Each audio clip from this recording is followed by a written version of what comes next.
The Tao of Self-Confidence, episode 765. Welcome to the Tao of Self-Confidence, where I share stories of amazing women who have discovered their inner journey to self-confidence. Visit our website at thetaoofselfconfidence.com. Your inner journey to self-confidence awaits. Well, hello, friend. Welcome to the Tao of Self-Confidence, where I share stories of amazing women who have discovered their inner journey to self-confidence. I'm your host today, Sheena Yap-Chan, and today I have a phenomenal lady on the show today. She's a dancer and choreographer, and I'm really excited to have her on and share her story with us today on self-confidence. So without further ado, I'm going to introduce you to Karen Chuang. Karen, how are you today? Maybe you can fill in a little bit more by yourself to the listeners. Hi, everybody. Yeah, thanks so much for that great introduction. My name is Karen, and I'm a dancer choreographer based in Los Angeles. I've been in LA for 11 years, and I grew up in the San Francisco Bay Area. Thanks for sharing that. And Karen, what's your cultural background? Both of my parents were born and raised in Taiwan, and they immigrated to the U.S. in the 80s. My dad came here for a master's program at UC Santa Barbara studying software engineering. And at the time, he was still dating my mom, and they both eventually got married. Well, they got married to each other. They got married, and then my mom came over to the U.S. to join him. From then, my parents been in California always. My brother and I were both born and raised in the Bay Area. Thanks for sharing that. And what'd be your favorite self-confidence quote? My favorite self-confidence quote is, it's a little broad, but I always love knowing wherever you go, there you are. It's the idea that no matter what you do, no matter what you achieve or don't achieve or succeed in or don't succeed in, like where you are is where you're at. And there's something really beautiful in knowing that your journey has led you there. And even if it doesn't feel like the best moment, or even if it does, that's where you are. And so to me, that's very calming to know that, there's nothing that can change about that reality. Thanks for sharing that great quote. And in your own words, how do you define self-confidence?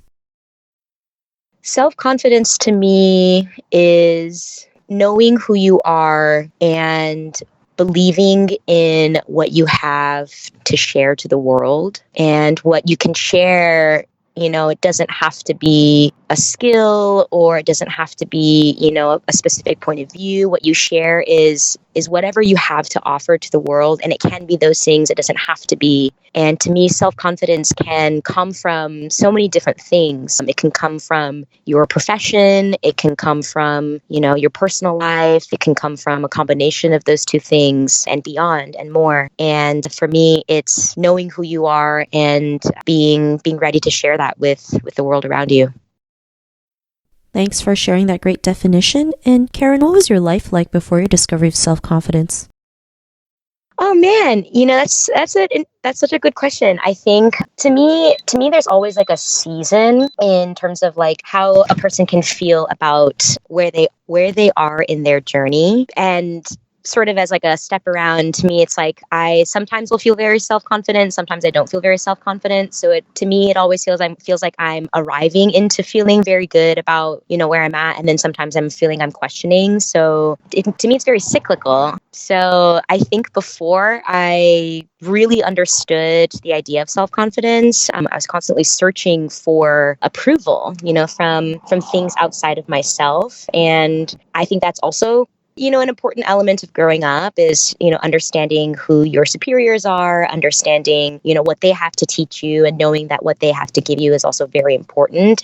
But also at a certain point, when you get to be a bit older and you mature a bit, you also realize that you accumulate a lot of experiences, or I accumulated a lot of experiences growing up, and there's a lot of validity in those experiences as well. And realizing that those are very valid, and, my perspective is also just as important important as somebody who's my peer or somebody who's my superior, and not valuing as much or putting so much weight on other people's opinions as much as I value and give weight to what I think. But again, I think that, feeling really self-confident and then sometimes feeling not self-confident, to me, it's like a cyclical journey. There's like seasons for all those, for those to exist. Thanks for sharing that. And I think that's something we all go through, that searching for approval, especially growing up in an Asian household. Like, we've been taught to live one way and, we feel trapped when we try to do something outside of it. And what was that point in your life when you realized you can go out there and be who you are today, especially, becoming a dancer and choreographer? What was that aha moment? I'm really going to give credit to my parents. They've always been incredibly supportive of my journey. I think the one thing that they really honed in on for me as a kid was just to work hard and to try your best always. And that it didn't matter whether it was in dance, in school, in Chinese school, in piano, no matter what I did, they were just like, you just have to do your best and you have to do your job. And that's all that matters. And I studied actually business economics in college, not because they forced me to, or they wanted me to have something, stereotypically stable as a major or as a potential career. But I chose business economics because I myself wanted, a diverse experience in college. And I felt like I would get dancing just through being in Los Angeles. And I, for a very long time, through college, even up to my senior year, thought that I was going to graduate being a dancer, or not a dancer, graduate being a consultant or an accountant or something along the lines of my major. But after I graduated, I didn't take to consulting as much as I liked. I actually got very far in interviews with different consulting firms. But the lifestyle that they described just seemed very not up my alley. And so I took a job doing public relations for Versace in Beverly Hills and was working with them and then also simultaneously dancing and still auditioning, funnily enough. And I booked a tour that summer after I graduated college. And I had already been working with Versace, interning first for about a year. And then I was working for them part-time. And my boss, who such a wonderful woman, she was like, you need to this is a really amazing opportunity for you to go dance. And, it's going to be impossible for you to go and then come back and still have your job because we need to have somebody here and we can't hire a temp. And so she's like, it sounds like you should just quit your job here and take the dance position on going on tour. And so that was the first cutting of the cord of something that was very like a normal job. I think that initiated the aha moment. But for me, the aha moment, I feel like I've been constantly trying to rediscover that for myself. I feel like just even in the last couple of months, I've realized the delicate balance of what dance is to me from a professional standpoint and from a creative standpoint. And that to me has been the most significant aha moment, is just understanding that at this point for me, dance is how I make a living, but dance is also something I really enjoy and am passionate about. And just like anybody who has a normal day job and then has another secondary passion, it's important to know the things that fill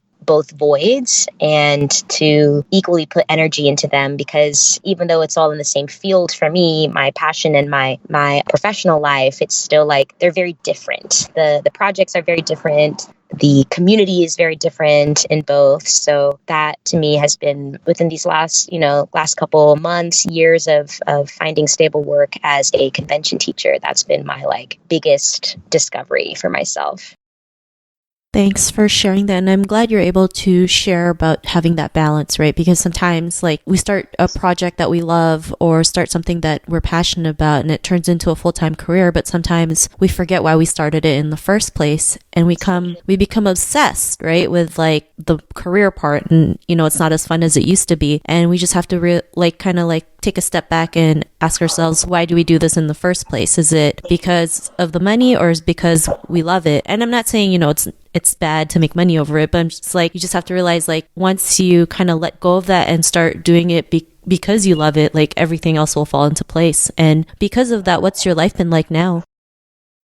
To me, it goes hand in hand with our conversation about self-confidence earlier, sort of like that letting go of external approval. For me, I've been able to really dive into movement and ideas that really speak to me on a more creative level. Commercial and industry dance is always going to be something that I have huge foundation in, because that's where predominantly my work experience has come from, dancing for artists, dancing on television. But what's been really special about being able to find stable work through, teaching is that I can expand my own vocabulary in movement, because I have the means financially to take different workshops. I don't feel pressured into taking only specific classes because it relates to my work. I can sort of expand my curriculum to things that might not necessarily pertain to commercial dance or the commercial dance industry, but definitely relate to my interests. And then I always believe that